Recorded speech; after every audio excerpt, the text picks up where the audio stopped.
As I'm sure you're aware, Paris has suffered some of the worst attacks on its way of life since the Great Gourmet Garlic Shortage of 2006. In tribute to the attacks, we'll be showing them in cartoon form, though with Toby's drawing skills, it is questionable how much of a tribute it is. Two brothers, Saeed and Sharif Kouachi, shot several cartoonists at Charlie Hebdo, who they were angry about for publishing cartoons of the Prophet Muhammad. Meanwhile, an accomplice, Amadi Kubali, killed several Tunisian Jews at a kosher grocery store before being killed. Several were saved by a Muslim employee of the store who will now get citizenship. You know, those immigrants coming over here to our countries, thwarting our terrorist attacks. Also killed in attacks were police officers of Algerian and Caribbean origin. It's amazing that people who accuse police of targeting minorities only target minority police officers. After the attacks, massive Je suis Charlie protests took place, including 3.8 million people, 40 world leaders, and 0 top-level American representatives. Al-Qaeda claimed credit for the attacks and is trying to use them to reclaim the mantle of jihadist leadership from rivals the Islamic State, who are apparently the Coke and Pepsi of terrorist dickheads. Though according to a blind survey, 9 out of 10 hostages couldn't tell the difference. Free speech was thrust into the spotlight. While the vast majority of people agreed the attacks were unjustified, many also said Charlie Hebdo had gone too far in publishing images many Muslims found offensive.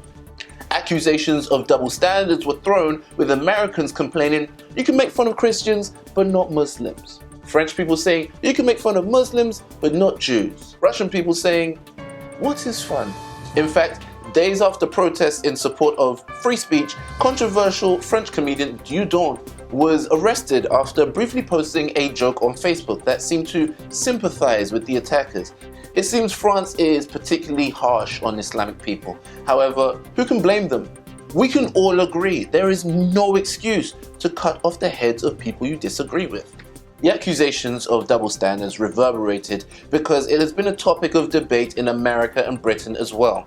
To identify them all, we've made a simple grid of who is allowed to joke about or criticize both, which we have included on our Tumblr page. You can use it to look up what you're allowed to say without provoking a backlash from bloggers on Tumblr. Laying out all the possibilities identifies some unexpected results.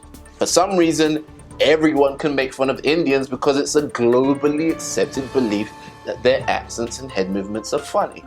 Meanwhile, Indians can only really make fun of white people.